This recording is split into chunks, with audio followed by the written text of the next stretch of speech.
bawat hakbang ay umalingaw-ngaw sa tahimik na pasilyo ng paaralan.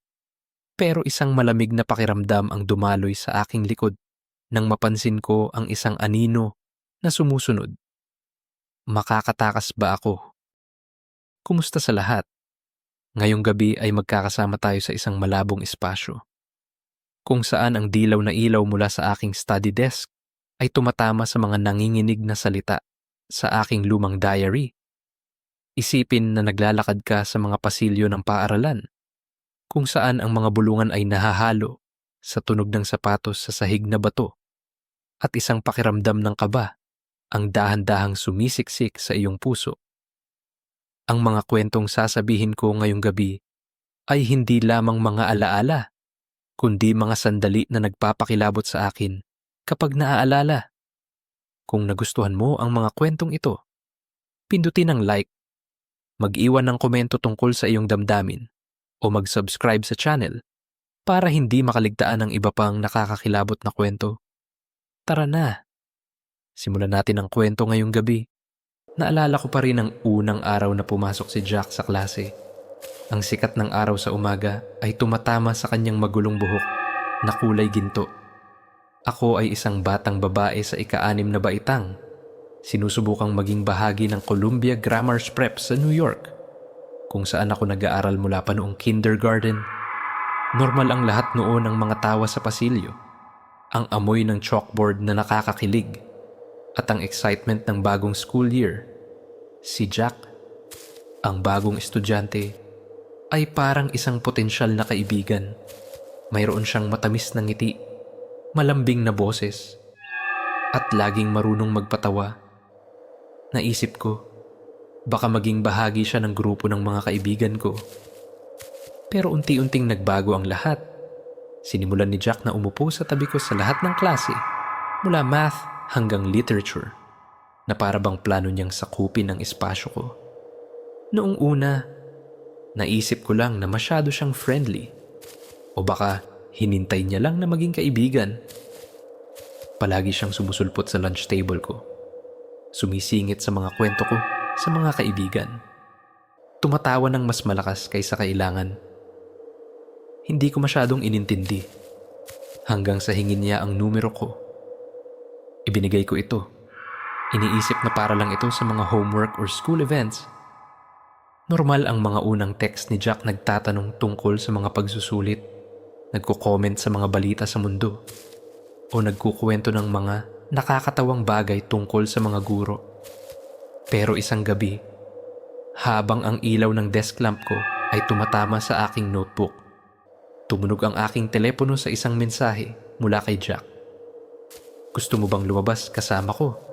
Nagulat ako. Hindi naman masyado, pero hindi rin handa. Malumanay akong tumanggi. Sinabing gusto ko lang maging kaibigan. Agad na natapos ang tawag at nagdilim ang screen ng telepono ko. Nagtaka ako. Nasaktan ko kaya siya. Kinabukasan, sa pagpasok ko sa paaralan, hinanap ko si Jack para makipag-usap. Umaasang maayos ang lahat, pero iniiwasan niya ako. Dumadaan na parang anino, walang salita. Nakonsensya ako, pero determinado akong hindi babaguhin ang desisyon ko. Dumaan ang araw, at patuloy niya akong iniiwasan. Malamig ang tingin na parang may nais sabihin. Nagsimula akong mapansin. Baka hindi siya ang simpleng bagong estudyante na naghihintay ng kaibigan. Nang gabing iyon, sa bus pa uwi, nakaupo ako malapit sa bintana. Ang mga ilaw sa kalsada ay kumikislap sa mga puno. Napansin ko ang isang titig mula sa labas. Pag-angat ko ng tingin, nakita ko si Jack, nakatayo sa ilalim ng ilaw sa kalsada. Hindi inaalis ang tingin sa akin. Tumibok ng mabilis ang puso ko. Sabi ko sa sarili, hayaan mo siyang mag-sorry muna. Magiging okay din ang lahat. Pero sa kaibuturan ng puso ko, nagsimula akong makaramdam ng kaba, na para bang binuksan ko ang isang pintuan na hindi dapat hinintay. Kinaumagahan, tinawag ako sa opisina ng punong guro. Mabigat ang hangin sa loob. May amoy ng lumang papel at kape. Sabi ng punong guro, Umupo ako. Inakusahan ka na ng bubuli online ng 2 estudyante. Sina Alex at Jason. Aniya. Nagulat ako. Parang binuhusan ng malamig na tubig. Bully. Wala akong ginawa, depensa ko. Pero ipinakita niya ang isang papel na may mga mensaheng di umano'y galing sa akin. Nanlalait kina Alex at Jason. Tiningnan ko ito ng maigi at agad kong napansin peke ang mga mensahe. Halatang halata ang pagkaka-edit. Peke ito. Sir, halos sumigaw ako. Mabilis ang tibok ng puso ko. Tumaas ang kilay ng punong guro. Sinabing may 24 na oras ako para patunayang inosente ako. Kung hindi, suspendido ako ng 2 linggo. Kinuhanan ko ng litrato ang papel, naguguluhan ang isip ko. Sa oras ng tanghalian, hinila ko sina Alex at Jason sa isang sulok. Ipinaliwanag ang lahat. Nagulat sila. Sinabing hindi ko sila binubuli. Ipinakita ko ang larawan at nagbago ang ekspresyon nila mula sa pagkalito tungo sa takot. Bakit gagawin ni Jack iyan sa'yo, tanong ni Jason. Napabuntong hininga ako. Ikinuwento ang tungkol sa pagtanggi ko sa imbitasyon ni Jack na lumabas. Pumunta kami sa opisina ng punong guro muli.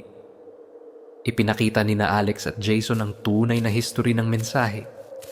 Pinatunayan na wala akong ginawang mali. Nagsorry ang punong guro. Sinabing, wala na akong problema. Huminga ako ng maluwag. Pero may galit pa rin sa dibdib ko. Nang gabing iyon, nakatanggap ako ng email mula sa vice principal na nagsasabing suspendido si Jack ng 1 linggo dahil sa pagpapakalat ng maling impormasyon. Napangiti ako. Iniisip na tapos na ang lahat. Pero nagkamali ako. Sa katapusan ng linggo, pagkatapos ng ballet class, naglalakad ako sa pamilyar na kalye malapit sa bahay. Ang liwanag ng buwan ay malabo sa bangketa. Biglang may sumigaw na hoy na nagpagulat sa akin. Lumingon ako at halos tumigil ang puso ko nang makita si Jack. Ilang hakbang lang ang layo. Paano mo nalaman na nandito ako? Tanong ko. Nanginginig ang boses. Ngumisi siya. Lumapit pa. Akala mo madali lang akong tanggihan. Pinlano ko to mula nang makilala kita. Umatras ako. Sinusubukang magpakakalma. Sobrahan ka na. Jack, gumawa ka ng peking mensahe. Muntik na akong masuspinde. Ngayon sinusundan mo pa ako. Sumigaw siya. Tinawag akong mayabang. At itinaas ang kamao na parang sasaktan ako. Sumigaw ako ng tulong. Tumakbo patungo sa building ko. Hinabol ako ni Jack. Pero nang makalapit ako sa doorman, nawala siya sa dilim.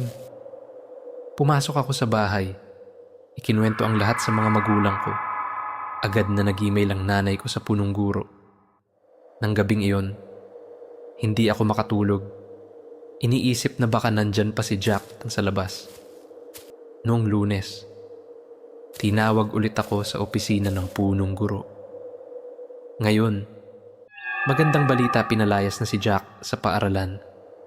Huminga ako ng maluwag. Parang nabunutan ng tinik. Pero ang alaala ng tingin niya, ang paraan ng paglitaw niya sa dilim, nagpapakilabot pa rin sa akin kapag naaalala. Hindi pa dito natatapos ang kwento ko. Ang mga taon sa middle school ay puno pa ng mas maraming drama at ikukuwento ko pa ito sa inyo. Pero ngayon, isipin ang malabong liwanag ng buwan sa tahimik na kalye kung saan ako tumakbo palayo sa anino ni Jack. Ang pakiramdam na yon, nananatili itong nakakakilabot sa akin na parang paalala maging maingat sa mga hinintay mong pagkakatiwalaan. Ang hapon ay nagbibigay ng liwanag sa mga puno na lumilikha ng mga anino na sumasayaw sa daan pa uwi. Pagkatapos ng insidente kay Jack, akala ko nakaligtas na ako sa bangungot. Pero ang pakiramdam ng pagsunod ay nanatiling nakakakilabot. Parang isang anino na tahimik na sumusunod sa bawat hakbang ko. Binilisan ko ang lakad. Mabigat ang backpack sa balikat.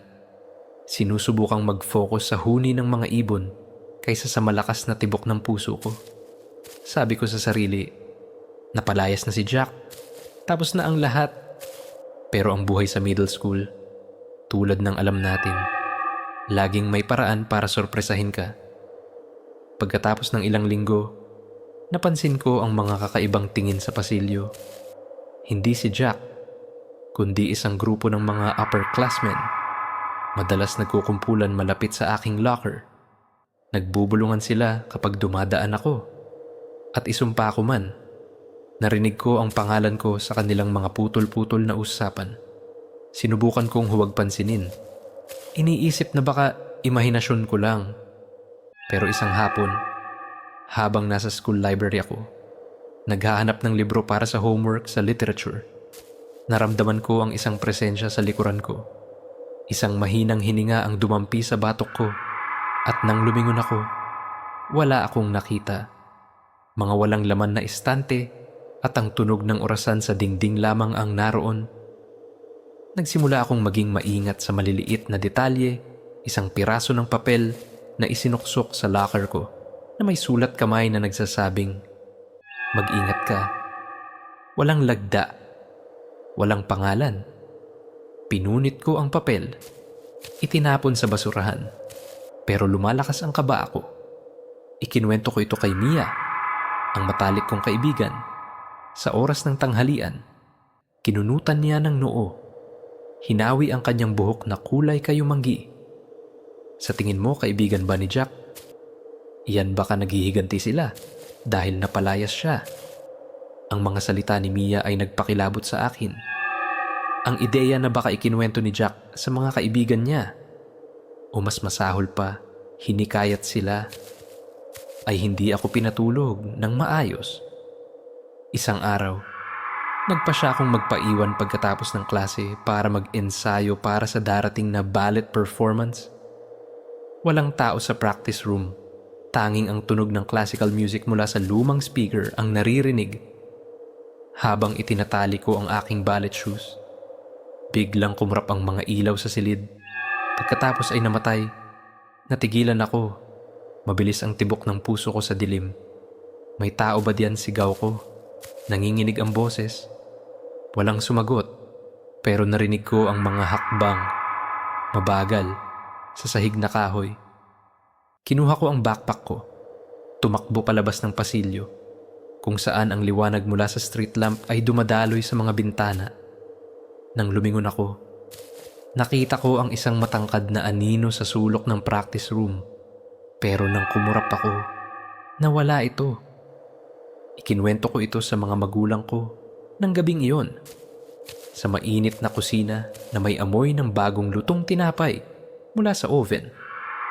Hinawakan ng tatay ko ang kamay ko at sinabi, "Kailangan mong i-report ito sa paaralan. Kung may nagtatangkang takutin ka, kailangan nilang managot." Sumang-ayon ang nanay ko. Idinagdag, "At sa pagkakataong ito, kailangan mong maging malinaw. Huwag mong hayaang maliitin nila ito." Sumang-ayon ako, pero natatakot pa rin sa loob ko. Ano ang mangyayari kung madamay ako sa isa pang drama? Kinabukasan, pumunta ako sa opisina ng punong guro. Ngayon ay may mas matibay na determinasyon. Ikinuwento ko ang lahat, ang papel, ang mga tingin, ang mga hakbang sa practice room. Nakinig ang punong guro, maingat na nagsulat, at nangakong iimbestigahan. Palalakasin natin ang pagbabantay sa lugar ng mga locker at practice room. Sabi niya. Nakahinga ako ng maluwag, pero hindi ko pa rin maalis ang pakiramdam na may nagmamasid sa akin mula sa malayo. Pagkalipas ng ilang araw, tumakbo si Mia sa akin sa break. Kumikinang ang mga mata. Hulaan mo, nakita nila ang isang grupo ng mga estudyante sa ika-8 baitang na nagtatangkang takutin ang mga lower classmen para maghiganti kay Jack. Tinawag na sila ng punong guro at binigyan ng babala. Huminga ako noon ng maluwag. Pero hindi pa rin makapaniwala na iniwan ni Jack ang ganoong legacy. Gayunpaman, nagpa siya ako nga hindi hayaang kontrolin ako noon ng takot. Sinimulan kong sumali sa mga ensayo kasama ang mga kaibigan. Iniiwasang magpaiwan mag-isa sa paaralan at laging dala ang telepono ko na may mga numero ng magulang ko sa emergency contacts. Pero hindi pa natatapos ang kwento. Isang gabi, habang naglalakad ako pa uwi mula sa dance class, narinig ko ang mga hakbang sa likuran ko. Lumingon ako, pero walang tao sa kalye. Tanging ang kumukurap na street lamp ang naroon. Binilisan ko ang lakad. Mabilis ang tibok ng puso. Pakiramdam ko parang naroon pa rin ang anino ni Jack. Nang makapasok ako sa building, ngumiti sa akin ang doorman. Pero hindi ko mapigil ang panginginig ko. Paranoid lang ba ako? O may hinintay nga ba ako sa dilim? Ang amoy ng basa mula sa ulan ay dumikit sa aking jacket habang lumalabas ako mula sa ballet class. Ang kalye sa downtown Manhattan ay malabo sa hamog ng gabi. Pagkatapos ng mga pangyayari kay Jack at ng kanyang mga kaibigan, naging mas maingat ako. Palaging tinitingnan ang likuran ko kapag nag-iisa. Pero noong gabing iyon, habang kumikislap ang mga neon light mula sa mga tindahan sa basang sidewalk, muli kong naramdaman ang malamig na titig na iyon, parang isang invisible na karayom na tumutusok sa batok ko. Hinigpitan ko ang hawak sa strap ng backpack, binilisan ng hakbang, sinasabi sa sarili na baka guni-guni ko lang ang takot mula sa nakaraan. Pero isang maliit na tunog, parang sapatos na humihila sa bato ang nagpatigil sa akin. Lumingon ako. Mabilis ang tibok ng puso. Walang tao. Tanging mga basang dahon ang gumugulong sa kalye. Huminga ako ng maluwag, pero hindi ko maalis ang kaba. Pag-uwi, ikinandado ko ang pinto ng kwarto. Hinila ang kurtina ng mahigpit at tiningnan ang telepono. Walang mensahe, walang tawag, pero may kakaibang notification mula sa email ng paaralan. Isang upperclassman, hindi kaibigan ni Jack, ang nasuspinde dahil sa panliligalig. Nagtaka ako. Kaya ba ito tungkol sa akin? Pero walang karagdagang impormasyon at masyado akong pagod para maghukay pa. Kinabukasan, sa klase ng literature, nakaupo ako katabi ni Mia na nagdududal sa gilid ng kanyang notebook. Narinig mo na babulong niya. Kumikinang ang mga mata na parang may natuklasang sikreto. May tsismis na ang grupo ni Jack ay pinag-uusapan ka pa rin. Sabi nila, ikaw ang dahilan kung bakit napalayas siya. At gusto nilang turuan ka ng leksyon. Umiling ako. Sinusubukang magpakakalma. Pero parang may maliit na bagyo sa loob ko. Ayoko maniwala. Pero pagkatapos ng papel at ng anino sa practice room, parang hindi na random ang lahat. Nagpasya akong baguhin ang routine ko. Sa halip na maglakad pa uwi, sinimulan kong sumakay ng bus. Kahit ilang block lang ang layo. Iniiwasan ko rin ang magpaiwan sa paaralan ng late at laging kasama si Mia o ibang kaibigan pagkatapos ng klase. Pero kahit ganun, hindi pa rin ako panatag. Isang hapon, habang naghihintay ng bus sa ilalim ng malabong araw, lumapit sa akin ang isang hindi pamilyar na estudyante. Matangkad, payat, makitid ang mga mata at may ngising nakakakilabot. Kaibigan ka ni Jack. Di ba tanong niya? Walang emosyon ng boses. Umiling ako. Umatras. Mag-ingat ka. Sabi niya. Bago tumalikod, bago pa ako makasagot. Ikinuwento ko ito kay Mia kinabukasan at sinabi niyang i-report ko ulit sa punong guro. Hindi ka pwedeng mabuhay sa takot ng ganito. Sabi niya, puno ng pag-aalala ang boses. Sumang-ayon ako, pero gusto ko ng ebidensya ngayon. Sinimulan kong isulat ang bawat kakaibang pangyayari, petsa, oras, lugar, at paglalarawan ng mga hinintay ko. Kinuhanan ko rin ng screenshot ang anumang kahinahinalang mensahe o email, kahit bihira at malabo ang mga ito. Pagkalipas ng isang linggo, sa PE class, napansin ko ang isang grupo ng mga estudyante sa sulok ng field. Nakatitig sa akin. Isa sa kanila, may magulong itim na buhok at punit na jacket, ay parang pamilyar. Bigla kong naalala siya ang isa sa mga madalas nakatayo malapit sa locker ko. Nagkunwari akong hindi napansin. Pero mabilis ang tibok ng puso ko nang tawagin kami ng coach para magtipon. Pagkatapos ng klase, tumakbo ako sa opisina ng punong guro. Mahigpit ang hawak sa notebook ko. Ipinresenta ko ang lahat ng papel. Ang anino sa practice room. Ang estrangherong lalaki sa bus stop. Seryoso na ang punong guro ngayon. Nangakong titingnan ang mga security camera at kausapin ang grupo ng mga estudyante. Aasikasuhin natin ito, pero kailangan mong manatiling ligtas. Sabi niya. Tumango ako. Nakaramdam ng kaginhawahan pero may halong kaba. Nang gabing iyon, nakaupo ako sa kwarto. Ang ilaw ng desk lamp ay tumatama sa notebook ko na puno ng mga nanginginig na sulat. Nagtaka ako.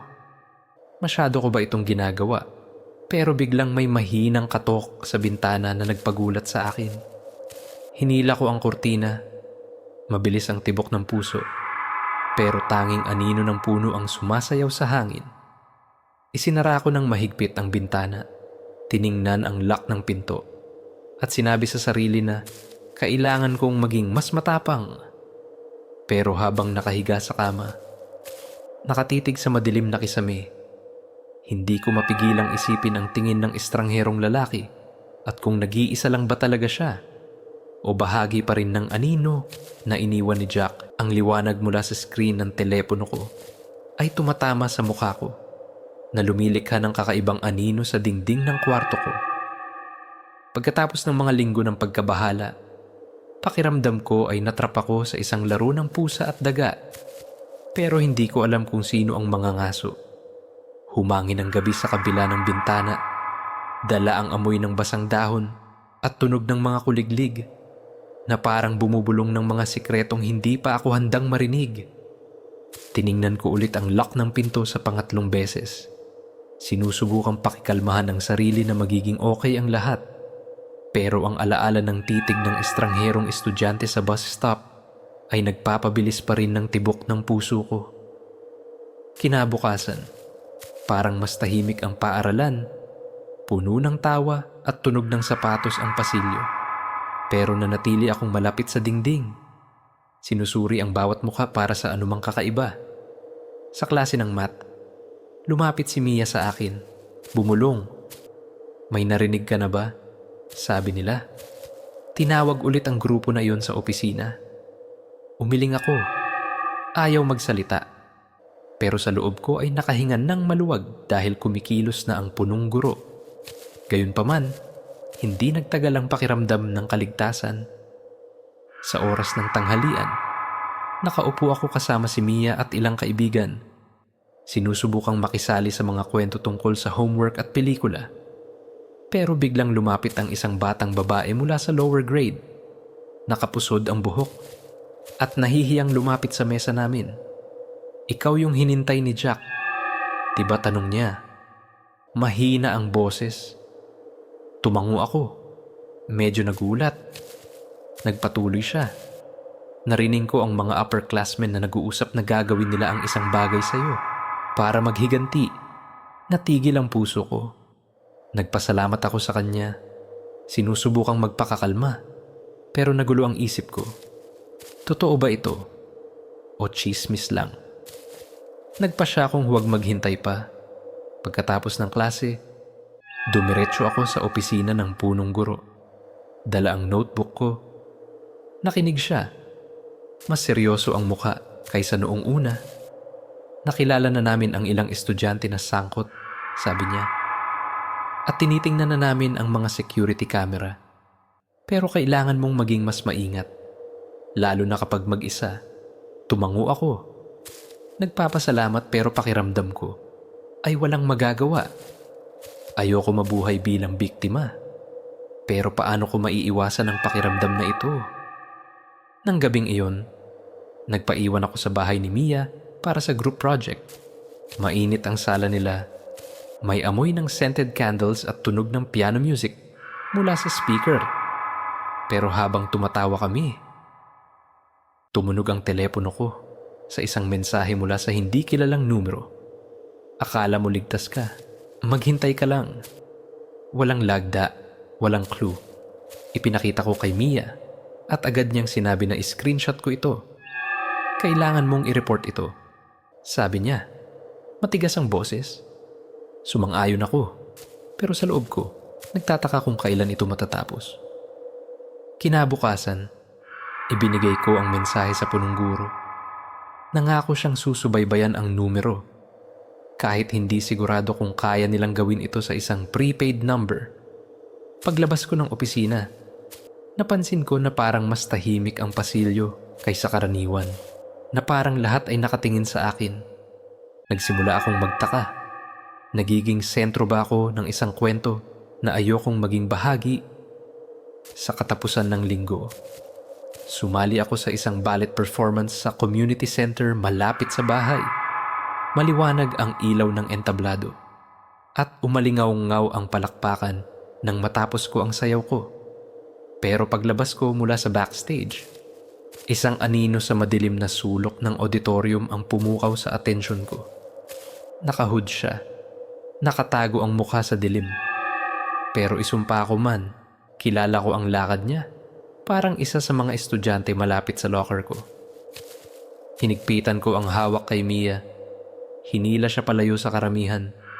Mabilis ang tibok ng puso. Pag-uwi, ikinuwento ko sa mga magulang ko. At ngayon, nagpa siya silang tawagan ang lokal na pulis. Sapat na ito, sabi ng tatay ko.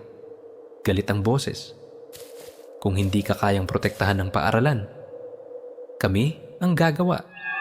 Kinuha ng pulis ang kwento. Pero sinabi nilang kulang pa ang ebidensya para kumilos. Pinayuhan nila akong magtago ng detalyadong tala at i-report agad kung may mas malalang mangyari. Nang gabing iyon, nakahiga ako sa kama. Ang liwanag ng buwan ay dumadaan sa kurtina na lumilikha ng mga malabong guhit sa sahig. Niyakap ko ng mahigpit ang unan. Sinusubukang alisin ang imahe ng anino sa auditorium. Sabi ko sa sarili na mas malakas ako kaysa dito. Na hindi ko hahayaang kontrolin ako ng takot.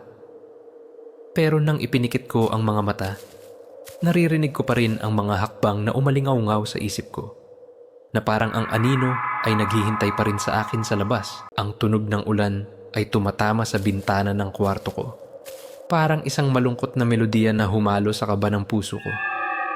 Pagkatapos ng ballet performance, ang imahe ng nakahood na anino sa auditorium ay nanatiling nakakakilabot. Parang isang malabong pintura na hindi ko maalis. Nakaupo akong niyakap ang mga tuhod sa kama. Ang liwanag ng desk lamp ay tumatama sa mga pahina ng notebook ko, kung saan isinulat ko ang bawat hinalang detalye. Nagtaka ako. Masyado ko bang ginagawang horror movie ang lahat? O talagang may hinintay sa akin? Kinabukasan, parang natakpan ng hamog ang paaralan. Pumasok ako sa pasilyo. Sinusuri ang bawat muka. Hinintay ang anumang senyales ng nakahood na estudyante. Napansin ni Mia ang tensyon ko sa klase ng literature. Hinawakan niya ang braso ko. Okay ka lang ba? Parang nakakita ka ng multo. Ikinuwento ko ang tungkol sa auditorium. Mahina ang boses na parang natatakot na marinig ng iba. Kinunutan ni Mia ng noo. Sa tingin ko, kailangan mong kausapin ulit ang mga magulang mo. O palaging may kasama. Tumango ako. Pero alam ko na hindi laging may makakasama ako. Sa oras ng tanghalian, sinubukan kong mag-focus sa mga kwento ng grupo. Pero nawawala ang isip ko. Napansin ni Ethan, isang kaibigan, na tahimik ako kaysa karaniwan. Hoy, may problema ka ba? Parang wala ka sa sarili. Nagdalawang isip ako. Pero ikinuwento ko ang mga kamakailang pangyayari hindi detalyado. Sinabi ko lang na pakiramdam ko ay sinusundan ako. Si Ethan, palaging positibo, nagkibit balikat. Baka mga nagbibiro lang. Huwag kang mag-alala ng sobra. Pero hindi ako napakalmahan ng mga salita niya. Nang hapong iyon, may ensayo ako sa community center. Sinadya kong sumama kay Mia para maiwasang mag-isa. Pagpasok namin sa practice room, ang maliwanag na fluorescent lights ay nagbigay ng kaginhawahan. Pero habang nagpapalit ako noon ng sapatos na pangbalit, isang maliit na papel ang nahulog mula sa backpack ko. Ang sulat kamay sa loob ay nagpatigil ng puso ko. Huwag mong isiping makakatakas ka magpakailanman. Walang lagda, walang clue. Ipinakita ko kay Mia at agad niyang kinunan ng larawan ang papel. Hindi okay ito, sabi niya.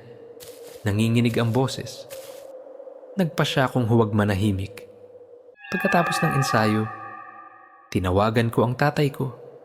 Ikinuwento ang lahat mula sa anino sa auditorium hanggang sa bagong papel. Galit ang boses ng tatay ko. Sinabing makikipagkita siya sa punong guro bukas ng umaga at hihilingin ang isang seryosong investigasyon. Hindi ka na pwedeng mag-isa, sabi niya. At sumang-ayon ako, kahit pakiramdam ko ay nakakulong. Kinaumagahan, sumama ang tatay ko sa akin sa paaralan, sa opisina ng punong guro. Ipinresenta ko ang lahat. Ibinigay ang papel at ang mga tala ko. Ang punong guro, mas nag-aalala na ngayon.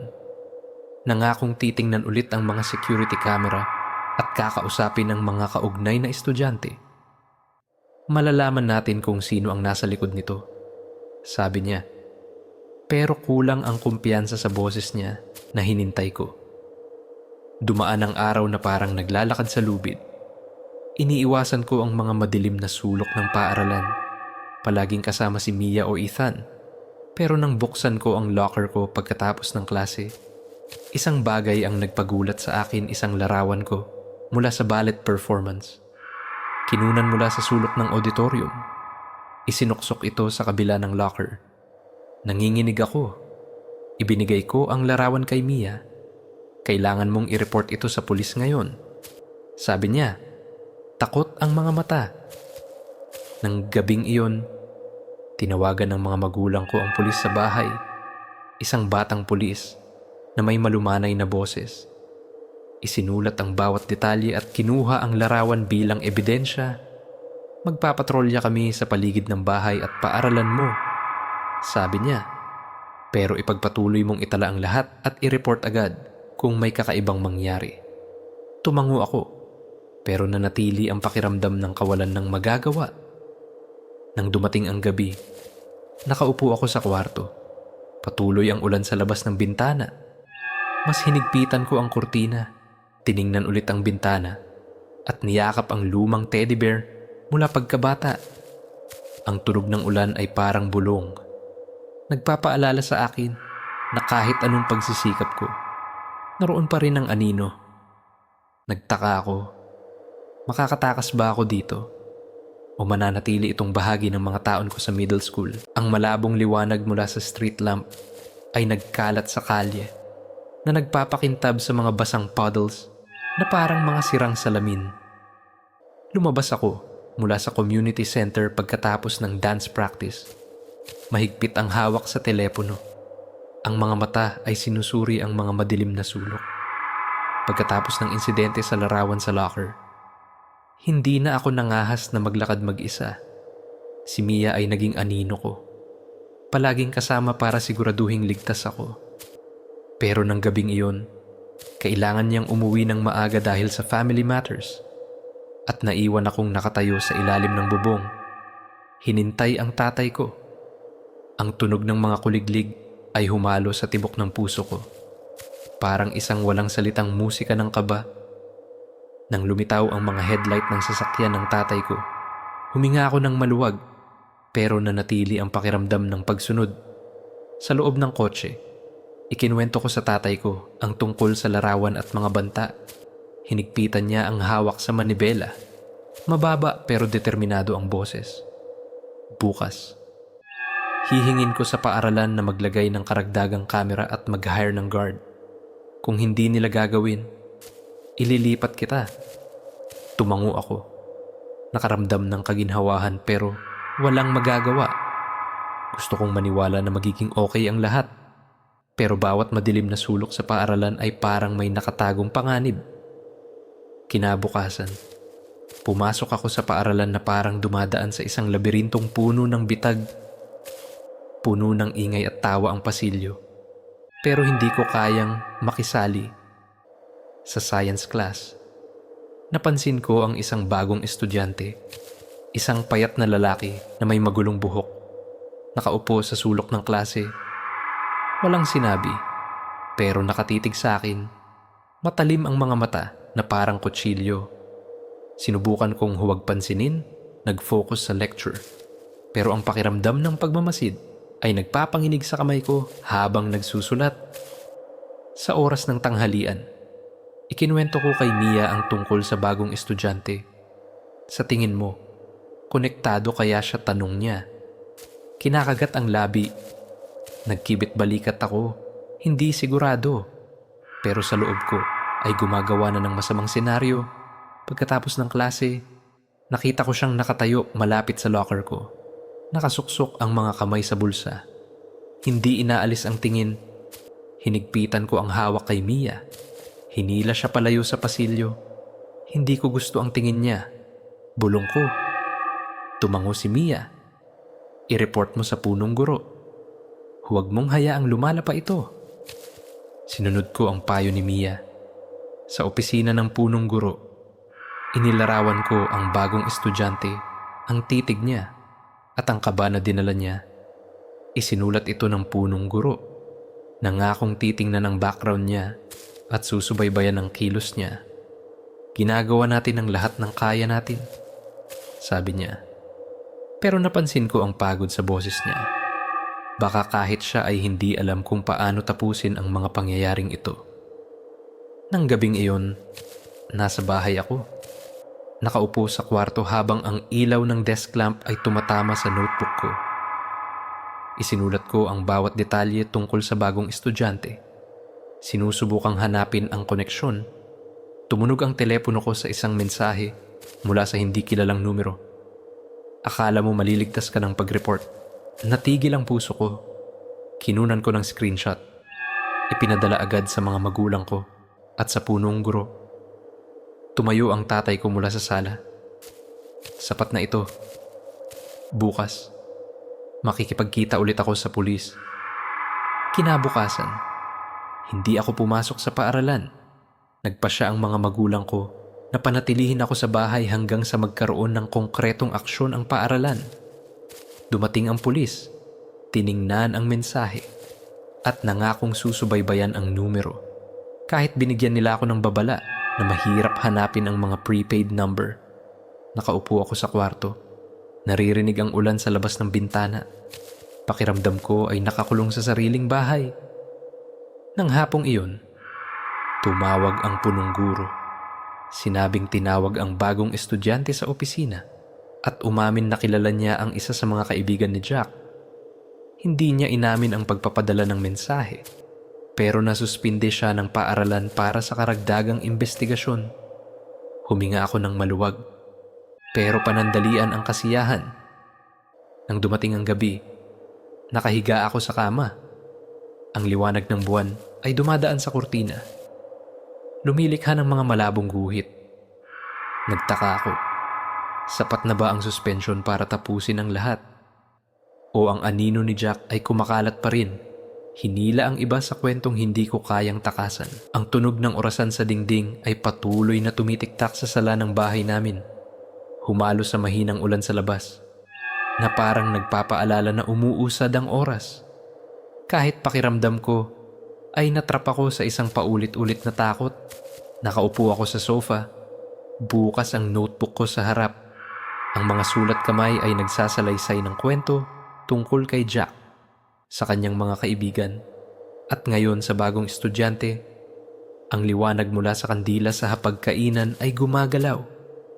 Lumilikha ng mga anino na sumasayaw sa dingding, na parang muling nagkukwento ng mga alaala na gusto kong kalimutan. Pagkatapos masuspinde ang bagong estudyante, akala ko makakahinga na ako ng maluwag, pero mabigat pa rin ang hangin sa bahay. Ang mga magulang ko, lalo na ang tatay ko, ay wala ng pasensya sa paaralan. Kung hindi nila kayang panatilihing ligtas ka, hahanap ako ng ibang paaralan, sabi niya. Matigas ang boses. Tumango ako. Pero sa loob ko, Ayokong iwan ang paaralang hinintay ko mula pagkabata, kung saan may mga kaibigan at magagandang alaala. Pero sa bawat paglabas ko ng bahay, pakiramdam ko ay may nagmamasid. Kinabukasan, bumalik ako sa paaralan, pero iba na ang pakiramdam. Ang pasilyo, na dating puno ng tawa, ay parang labirinto ng mga nagtatanong na tingin. Kasama ko si Mia sa lahat ng oras, kahit sa banyo, at hindi siya nagreklamo. Hinigpitan lang ang hawak sa kamay ko kapag nag-aalala ako. Sa klase ng literature, napansin ko ang isang bagong babae sa dulo ng klase. Mahaba ang buhok na tumatakip sa kalahati ng muka. Palihim ang tingin sa akin. Sinubukan kong mag-focus sa lecture, pero ang pakiramdam ng pagmamasid ay hindi ako mapakali. Sa oras ng tanghalian, ikinuwento ko kay Mia ang tungkol sa babaeng iyon. Sa tingin mo, paranoid lang ba ako, tanong ko. Mahina ang boses. Umiling si Mia. Hindi. Pagkatapos ng lahat ng nangyari, may karapatan kang maghinala. Pero kailangan natin ng ebidensya. Iminungkahi niyang kunan ko ng larawan o i-record ang anumang kakaiba. Sumang-ayon ako. Pero natatakot pa rin na baka ginagawa ko lang lahat ng tao na kaaway. Nang hapong iyon, nagpaiwan ako sa paaralan para tapusin ang isang group project. Walang tao sa library, tanging ang tunog ng paglipat ng libro at ang aircon ang naririnig. Habang naghahanap ako ng libro sa estante, narinig ko ang mahinang hakbang sa likuran. Lumingon ako, pero walang tao. Tanging ang malabong liwanag mula sa bintana ang naroon. Nagmadali akong bumalik sa mesa. Mabilis ang tibok ng puso. Nang buksan ko ang backpack, nakita ko ang isa pang papel na may sulat. Hindi ka makakatakas magpakailanman. Kinunan ko agad ng larawan. Ipinadala kay Mia at sa mga magulang ko. Nang gabing iyon, muling tinawagan ng mga magulang ko ang pulis. Dumating ang batang pulis mula noong una. Tiningnan ang papel at tinanong ako tungkol sa babaeng estranghero sa klase ng literature. Inilarawan ko siya, pero kaunti lang ang impormasyon, mahabang buhok at palihim na tingin.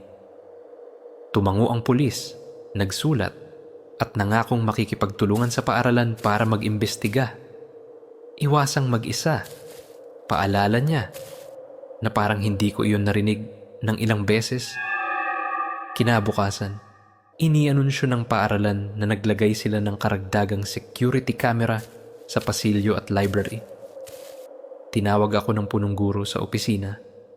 Sinabing kinapanayam na ang babae sa klase ng literature at itinanggi ang anumang kinalaman. Pero ang tingin niya, nang aksidenteng makita ko siya sa pasilyo, ay nagsasabi ng ibang bagay, parang isang tahimik na hamon. Nagsimula akong magtaka. Konektado kaya siya kay Jack? O isa lang itong bagong piraso sa puzzle na hindi ko kayang lutasin? Nang gabing iyon, nakaupo ako sa kwarto.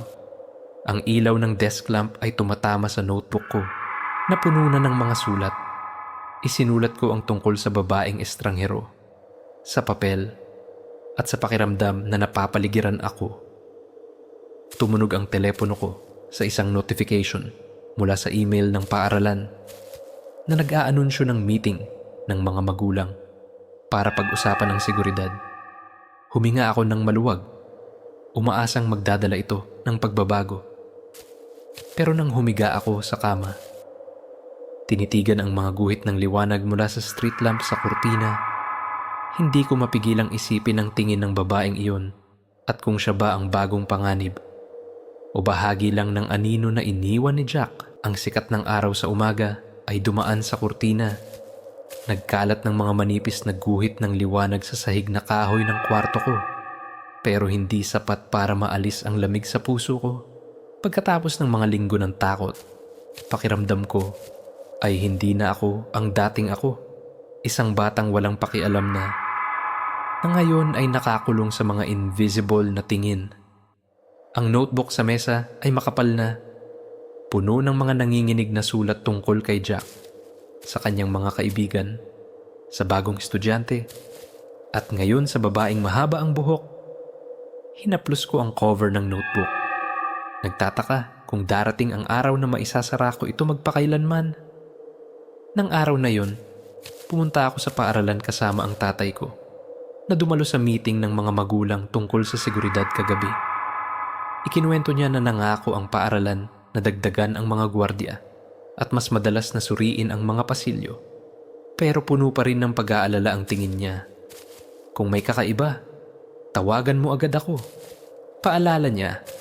Bago ako pumasok sa gate ng paaralan, tumango ako. Pero alam ko sa loob ko na walang gwardiya ang makakapigil sa pakiramdam ng pagsunod. Ang pasilyo ng paaralan ay puno pa rin ng ingay. Pero malapit ako sa dingding, iniiwasan ang mga madilim na sulok. Sa klase ng history, sinubukan kong mag-focus sa lecture. Pero ang tingin ng babaeng mahaba ang buhok mula sa dulo ng klase ay nagpakaba sa akin. Hindi siya direktang tumingin, kundi palihim. Parang pusa na nag-aabang ng biktima. Isinulat ko ang detalyeng ito sa notebook. Determinado na huwag palampasin ang anumang senyales. Si Mia, nakaupo sa tabi ko, bumulong. Sa tingin ko, kailangan mong kunan siya ng larawan. Kung may gawin siya, magkakaroon tayo ng ebidensya. Nagdalawang isip ako. Pero tumango rin. Sa oras ng tanghalian, nakaupo kami ni Mia sa sulok ng kantin, kung saan kita ko ang buong lugar. Kinuha ko ang telepono. Nagkunwaring tinitingnan ang mga mensahe, pero kinunan ko ng larawan ang babaeng mahaba ang buhok na nakaupo kasama ang isang grupo ng upperclassmen. Nang i-zoom ko ang larawan, natigil ang puso ko. Isa sa mga lalaki sa grupo ay kamukha ng estudyanteng madalas malapit sa locker ko. Mia, tingnan mo to. Bulong ko. Ibinigay ang telepono sa kanya. Nanlaki ang mata ni Mia. Sa tingin mo, grupo sila.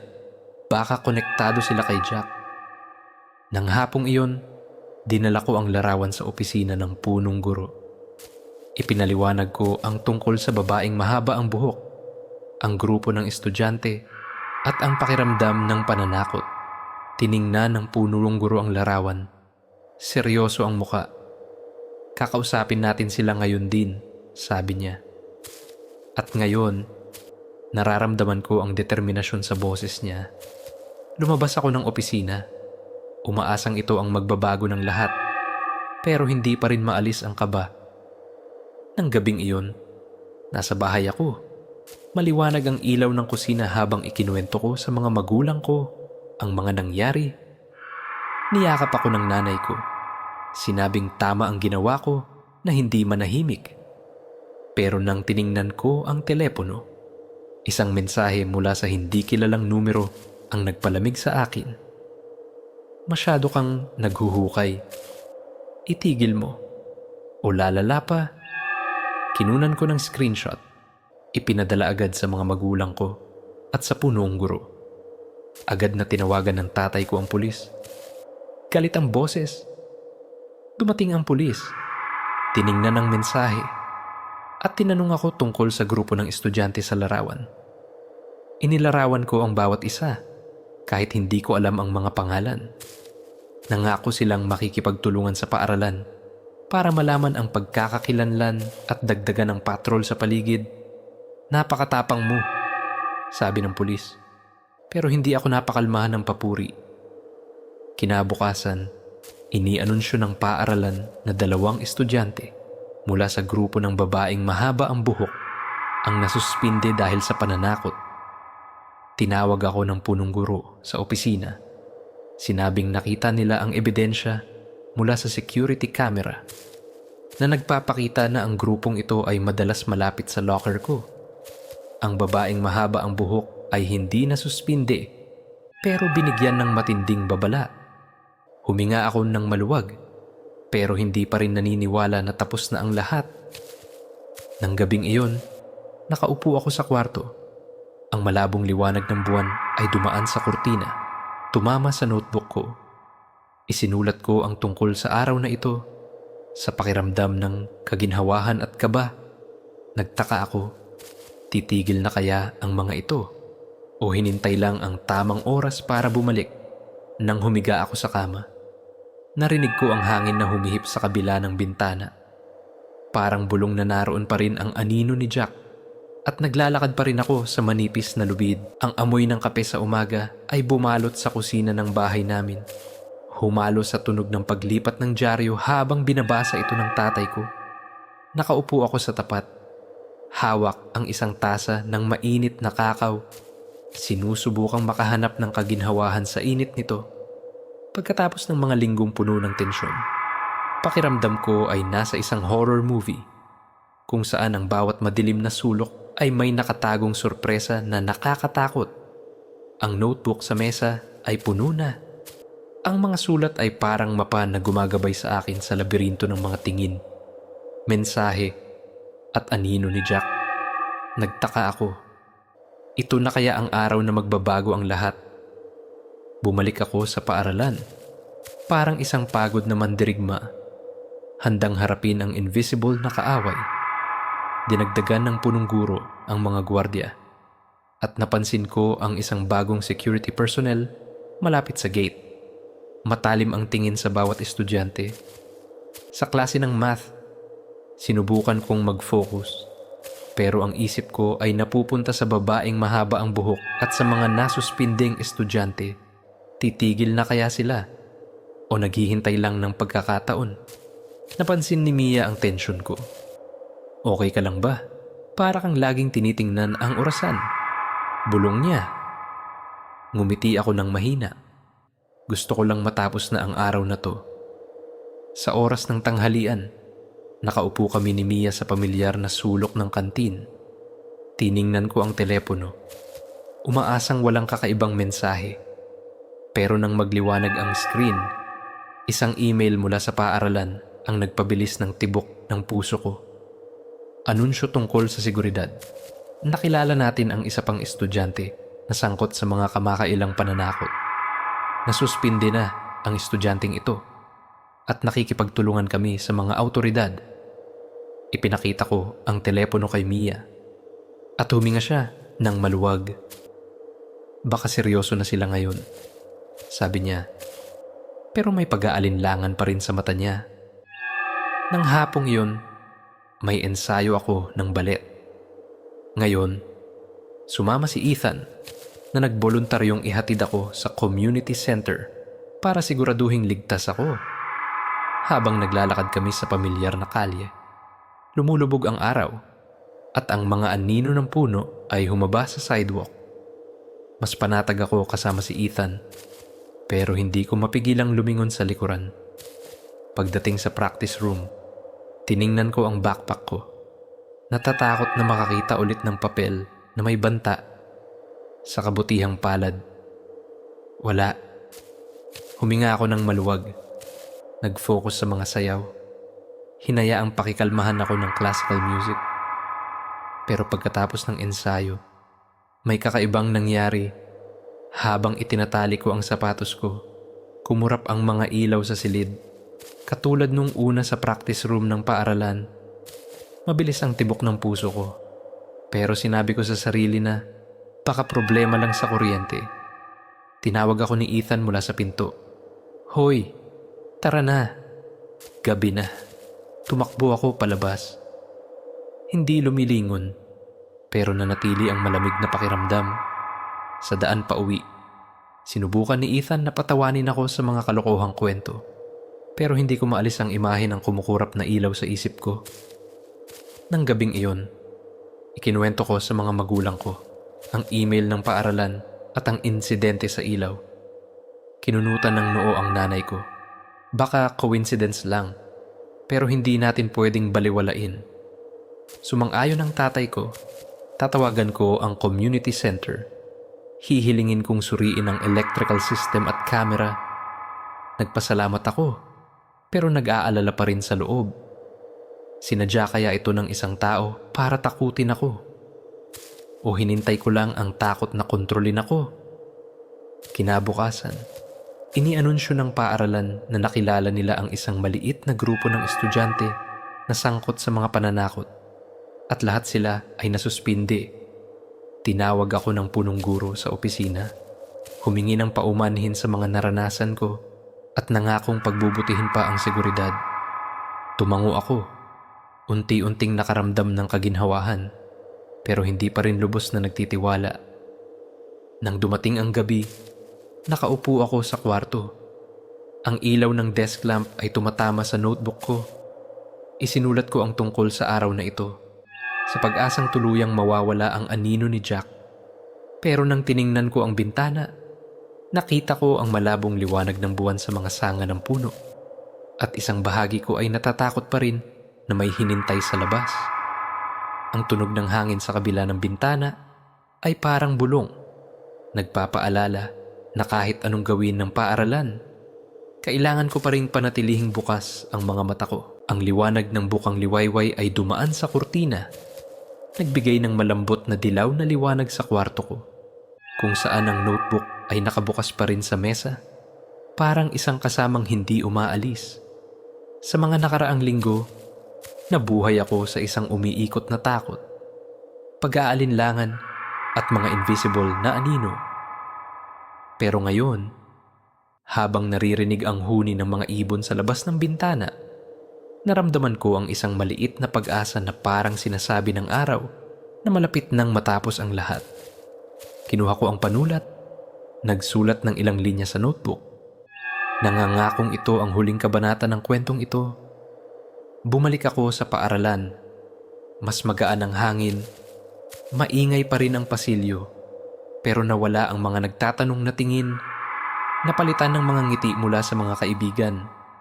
Sa klase ng literature, wala na ang babaeng mahaba ang buhok sa dulo ng klase. At bumulong si Mia na inilipat na siya ng klase pagkatapos ng babala. Baka natakot na sila sa wakas. Sabi ni Mia, maliwanag ang ngiti. Tumango ako, pero hinintay ko pa rin ang notebook sa backpack ko. Parang isang anting-anting. Sa oras ng tanghalian, sumali si Ethan sa mesa namin. Dala ang isang nakakatawang kwento tungkol sa basketball practice. Tumawa ako. Sa unang pagkakataon sa loob ng maraming linggo na naramdaman ko ang tunay na pagsali. Pero nang buksan ko ang backpack ko para kumuha ng tubig, isang maliit na papel ang nahulog. Natigil ang puso ko. Pero nang binuksan ko, ibang mensahe ang nakita ko. Paumanhin sa pagpapakaba sa'yo. Walang lagda, walang clue. Pero hindi ito parang banta. Ipinakita ko kay Mia at kinunutan niya ng noo. Sino kaya ang nagsulat nito? Umiling ako. Hindi sigurado. Pero parang may pinto na nagsasara. Nang hapong iyon, pumunta ako sa ensayo ng ballet kasama sina Mia at Ethan. Ang kalye patungo sa community center ay puno ng araw at sa unang pagkakataon, hindi ako lumingon sa likuran. Sa practice room, hindi kumurap ang mga ilaw at ang classical music ay parang nagpapakalma. Sumayaw ako. Naramdaman ang bawat hakbang na magaan sa sahig na kahoy na parang hinuhugasan ang mga lumang takot. Pagkatapos ng ensayo, tiningnan ko ang paligid. Walang estrangherong anino sa sulok. Nang gabing iyon, naghapunan kami ng pamilya na may amoy ng inihaw na karne at tawa sa mainit na kusina. Ikinuwento ko ang papel na may paumanhin at tumango ang tatay ko. Baka may napagtanto na masyado silang lumampas. Hinawakan ng nanay ko ang kamay ko. Napakatapang mo. Nalagpasan mo ang lahat ng ito. Ngumiti ako. Pakiramdam ko ay nabunutan ng tinik sa dibdib. Kinabukasan, tinawag ako ng punong guro sa opisina. Inianunsyo na tapos na ang investigasyon. Ang mga estudyante na konektado kay Jack ay naaksyonan na at naglunsad ang paaralan ng mga workshop tungkol sa anti-bullying. Gusto naming siguraduhin hindi na maulit ito, sabi niya. Taos-puso ang boses. Nagpasalamat ako. Sa unang pagkakataon ay naniniwalang nagbabago na ang paaralan. Nang dumating ang gabi, nakaupo ako sa kwarto. Ang liwanag ng buwan ay kumikislap sa kurtina. Tumatama sa notebook ko. Isinulat ko ang huling linya. Ngayong araw, naramdaman ko ang kalayaan. Isinara ko ang notebook. Inilagay sa drawer. At sa unang pagkakataon sa loob ng maraming buwan, natulog ako nang walang panaginip tungkol sa mga anino.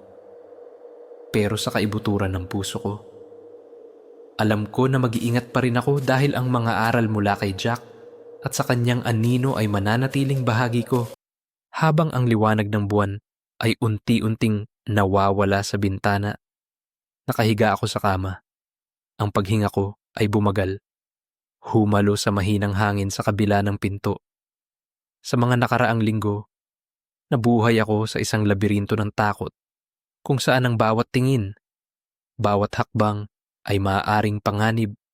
Pero ngayon, habang naririnig ang huni ng mga ibon sa umaga, pakiramdam ko ay natagpuan ko ang labasan, ang notebook na dating kinaroroonan ng aking mga alalahanin ay isinara na, parang isang mahabang kabanata na natapos na. Natuto ako na ang tapang ay hindi ang kawalan ng takot, kundi ang pagharap dito, hakbang-hakbang. Ang mga anino ni Jack, ng grupo ng estudyante, ng mga estrangherong mensahe, ay nagturo sa akin kung paano tumayo ng matatag, maniwala sa sarili, at protektahan ang aking sarili. Ngumiti ako. Iniisip sina Mia, Ethan, at ang pamilya ang mga kasama ko sa Baguio. Nang ipinikit ko ang mga mata, wala na ang mga madilim na sulok o palihim na tingin. Sa halip, nakita ko ang liwanag ng araw sa pamilyar na kalye, kung saan naglalakad ako nang hindi lumilingon. Ang kwentong ito, kahit nakakatakot, ay nagpalakas sa akin. At ngayon, habang nawawala ang buwan sa dilim, bumulong ako sa sarili ko. Nagtagumpay ka. Magpahinga ka na. Hayaang dalhin ka ng mga panaginip sa mas ligtas na lugar. Magandang gabi.